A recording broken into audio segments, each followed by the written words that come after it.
ലിജോ എന്നോട് പറഞ്ഞപ്പോൾ തന്നെ എനിക്കറിയാം ഇത് മേ ബി കമേഴ്ഷ്യലി ഇതൊരു പരാജയമായേക്കാം ഈ സിനിമയെന്ന്. മലയാള സിനിമയുടെ ഇന്നത്തെ ഏറ്റവും ശ്രദ്ധേയനായ സംവിധായകരിൽ ഒരാളാണ് ലിജോ ജോസ് പെല്ലിശ്ശേരി. അദ്ദേഹത്തിന്റെ ചിത്രങ്ങൾ പലപ്പോഴും പരീക്ഷണാത്മകവും പുതിയ രീതികൾ പരീക്ഷിക്കുന്നവയുമാണ്. അത്തരം ചിത്രങ്ങളിൽ ഒന്നാണ് 2015 പുറത്തിറങ്ങിയ ഡബിൾ ബാരൽ. ഈ ചിത്രം തിയേറ്ററുകളിൽ പരാജയപ്പെട്ടെങ്കിലും പിന്നീട് പ്രേക്ഷകരും നിരൂപകരും ഇതിനെ വാഴ്ത്തി പറയാൻ തുടങ്ങി. ഇപ്പോൾ ലിജോയുടെ പുതിയ ചിത്രമായ മലൈക്കോട്ടൈ വാലിബൻ തിയേറ്ററുകളിൽ പ്രദർശനം തുടരുകയാണ്. ഈ ചിത്രവും പരീക്ഷണാത്മകമാണ്, കൂടാതെ ഇത് തിയേറ്ററുകളിൽ സമ്മിശ്ര പ്രതികരണം നേടിക്കൊണ്ടിരിക്കുകയാണ്. ഈ രണ്ട് ചിത്രങ്ങളുടെയും പരാജയവും വിജയവും ചർച്ച ചെയ്യുന്നതിനായി നടൻ പൃഥ്വിരാജിന്റെ ഒരു പഴയ അഭിമുഖം ഇന്ന് വീണ്ടും ശ്രദ്ധേയമാകുകയാണ്. ഈ അഭിമുഖത്തിൽ ഡബിൾ ബാരൽ ചിത്രത്തെക്കുറിച്ച് പൃഥ്വിരാജ് പറയുന്നത് ഇപ്രകാരമാണ്: ലിജോ വന്ന് ഇങ്ങനെ ഒരു ചിന്ത പറഞ്ഞപ്പോൾ തന്നെ ഇതൊരു വലിയ പരീക്ഷണമായിരിക്കുമെന്ന ബോധ്യം ഞങ്ങൾക്കുണ്ടായിരുന്നു.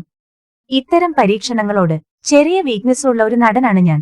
ലിജോ ഇതിന്റെ കഥ പറഞ്ഞപ്പോൾ തന്നെ എനിക്ക് തോന്നിയിരുന്നു കൊമേഴ്ഷ്യലി സിനിമ വിജയിക്കാൻ സാധ്യത കുറവാണെന്ന്. അതുകൊണ്ടാണ് മറ്റൊരാളുടെ തലയിലും അടിച്ചേൽപ്പിക്കാതെ സിനിമ ഞാൻ തന്നെ നിർമ്മിച്ചതും. എനിക്കതിൽ യാതൊരു വിഷമവുമില്ല. ഡബിൾ ബാരൽ ചെയ്തപ്പോൾ എന്റെ മനസ്സിൽ ആരും ചെയ്യാത്ത ഒരു സബ്ജക്റ്റ് ആണെന്നും ആരും ട്രൈ ചെയ്യാത്ത ഒരു കഥയാണെന്നും അറിയാമായിരുന്നു. ആളുകൾ അത് അംഗീകരിച്ചില്ല. ഞാൻ അതിനെ ന്യായീകരിക്കുകയല്ല, കാരണം അതൊരു പരാജയപ്പെട്ട പരീക്ഷണം തന്നെയാണ്. എന്നാൽ ലിജോ ജോസ് പെല്ലിശ്ശേരി എന്ന സംവിധായകനോടൊപ്പം ഇങ്ങനെയൊരു സിനിമ ചെയ്യാൻ കൂട്ടുനിന്നു എന്ന കാര്യത്തിൽ എനിക്ക് അഭിമാനമേയുള്ളൂ. ഈ അഭിമുഖത്തിൽ നിന്ന് ലിജോയുടെ ചിത്രങ്ങൾ പരാജയപ്പെടാൻ സാധ്യതയുണ്ടെന്ന് പൃഥ്വിരാജ് അറിഞ്ഞിരുന്നുവെന്ന് വ്യക്തമാണ്. എന്നിരുന്നാലും അദ്ദേഹം അത്തരം ചിത്രങ്ങൾ ചെയ്യാൻ ഇഷ്ടപ്പെടുന്നുവെന്ന് അദ്ദേഹം പറയുന്നു. ലിജോയുടെ ചിത്രങ്ങൾ പരാജയപ്പെടുന്നുണ്ടെങ്കിലും അവ പിന്നീട് പ്രേക്ഷകരും നിരൂപകരും അംഗീകരിക്കാൻ തുടങ്ങുന്നു. ഡബിൾ ബാരലും മലൈക്കോട്ടൈ വാലിബനും ഇതിന് ഉദാഹരണങ്ങളാണ്. നിങ്ങൾക്ക് ലിജോ ജോസ് പെല്ലിശ്ശേരിയുടെ ഏറ്റവും